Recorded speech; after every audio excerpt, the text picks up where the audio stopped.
Hello everyone, welcome to Ashoka public school. जैसा कि आपने इससे पहले की वीडियो में चंद्रशेखर वेंकट रमन के विषय में पढ़ा कि किस प्रकार कब उनका जन्म हुआ, उनके माता पिता का नाम, उन्होंने अपनी प्राथमिक पढ़ाई कहाँ शुरू की, उन्हें किस विषय में रुचि थी, वो किस प्रकार से कहाँ कहाँ कार्यरत हुए। हम आगे पढ़ते हैं कि जो वेंकट रमन थे उन्होंने अपना कार्य किस चीज़ में किया। उन्होंने अपना शोध कार्य इस चीज़ में किया कि जो ध्वनि या ध्वनि की जो तरंगे होती हैं वो किस प्रकार से किसी भी चीज़ में या हीरे पे पड़ने से किस प्रकार से वो अपना रंग बदलती हैं या अपना प्रकार बदलती हैं। उन्होंने विभिन्न पदार्थों के अणुओं में विभिन्न चुंबकीय शक्ति होती है ये निकाला। चुंबकीय शक्ति मतलब कि उसके अंदर मैग्नेट का जो पावर होता है, मैग्नेटिक पावर जो होता है, अणु पदार्थ के अणु यानी किसी भी चीज़ यानी थिंग के अंदर जो अणु होते हैं, जो भी जो पार्टिकल्स होते हैं उनमें जो मैग्नेट पावर है उनके विषय में उन्होंने खोज की। और जब वो अणु किसी भी अलग अलग तरीके से किसी भी चीज़ से जब गुजरती है तो वो अलग अलग रंग में दिखाई देती है। साथ ही साथ जब सन 1929 यानी 1929 में वो वैज्ञानिक सम्मेलन के लिए जब विदेश यानी इंग्लैंड गए, तब उन्होंने अपने शोध कार्य के बारे में विदेशी वैज्ञानिकों को बताया। साथ ही जब वो लौट रहे थे तो उन्होंने आकाश के नीले रंग के विषय में अनुसंधान किया। उन्होंने सिद्ध किया कि समुद्र के पानी का रंग नीला होने तथा विभिन्न फूलों के रंगों के अलग अलग होने का क्या कारण है। उन्होंने बताया कि उस पदार्थ के जो अणु हैं वो प्रकाश की किरणों का परिक्षेपण किस प्रकार करते हैं। परिक्षेपण मतलब उसको किस प्रकार से ऑब्जर्व करके उसका जो रिएक्शन है, जो रिफ्लेक्ट करना होता है, वो किस प्रकार से करते हैं। इसी कारण से समुद्र के पानी का रंग नीला दिखाई देता है। और साथ ही साथ जो फूल होते हैं वो विभिन्न रंगों के कैसे होते हैं। और ये जो प्रभाव यानी प्रकाश की किरणें ये जैसे पानी जो है और फूलों में किस प्रकार से अपना प्रभाव डालती हैं, अलग अलग पदार्थों में किस प्रकार से अपना प्रभाव डालती है, इस प्रभाव को रमन प्रभाव की संज्ञा दी गई। यानी कि जो प्रभाव पड़ता है उसको क्या संज्ञा दी गई, संज्ञा मतलब किस नाम से जाना गया, वो जाना गया रमन प्रभाव के नाम से।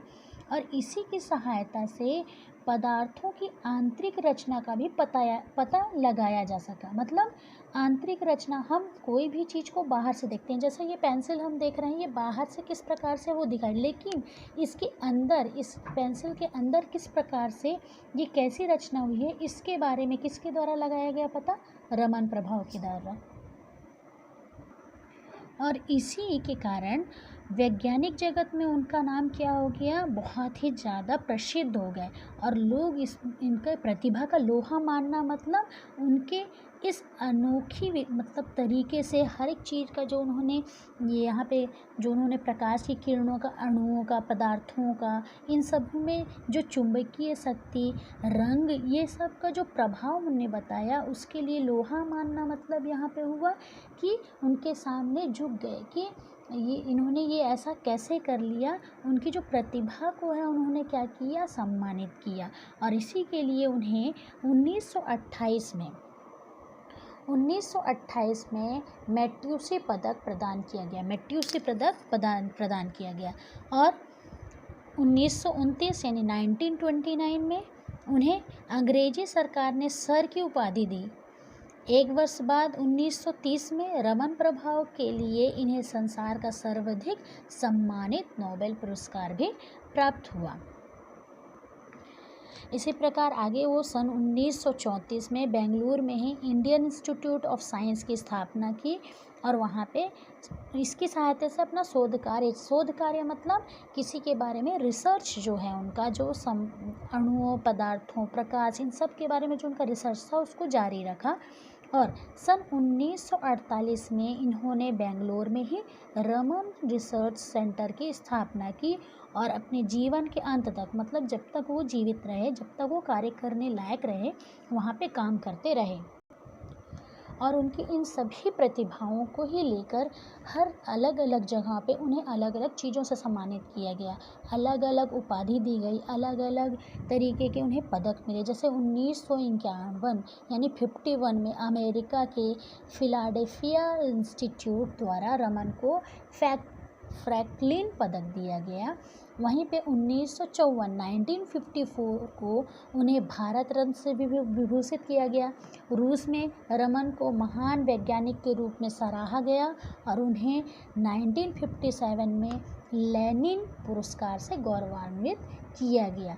इस तरह से उन्होंने अपने जीवन काल में अलग अलग प्रकार के शोध कार्य किए और उसके लिए उन्हें सम्मानित किया गया। और सबसे ज़्यादा उन्हें सम्मानित किया गया भारत के सर्वोच्च सम्मान, सर्वोच्च मतलब सबसे ऊंचा सम्मान मिला, भारत रत्न। और ऐसे ही उन्होंने आगे बहुत सी चीज़ों की शोध कार्य किए और अलग अलग जगहों से वो पुरस्कार और पदक प्राप्त करते गए। और अंत में दीर्घावधि तक विज्ञान की सेवा में समर्पित यह प्रतिभावान वैज्ञानिक सन 1970 में परलोकवासी हुए। यानी बहुत दिनों तक इसी तरह विज्ञान यानी साइंस के क्षेत्र में वो अपना काम करते रहे और अंत में उनका जो देहांत यानी मृत्यु जो हुई वो 1970 में परलोकवासी मतलब इस परलोक में से दूसरे लोक यानी पृथ्वी छोड़ के दूसरे चला यानी कि वहाँ पे उनकी यहाँ पे परलोकवासी का मतलब है उनकी मृत्यु होने से। तो इस प्रतिभावान वैज्ञानिक की मृत्यु सन 1970 में हुई। तो हम इस संपूर्ण पार्ट 2 चंद्रशेखर वेंकट रमन के उनके जीवन काल के विषय में, उन्होंने जो शोध कार्य किए उसके विषय में और किस प्रकार से उन्हें अलग अलग प्रकार के पदक और बहुत से सर्वोच्च सम्मान से सम्मानित किया गया, ये सभी के विषय में पढ़े और किस प्रकार उन्होंने अपना पूरा जीवन काल विज्ञान के क्षेत्र में समर्पित करके अंत में वो परलोकवासी हुए, मतलब उनका निधन हुआ। Thank you.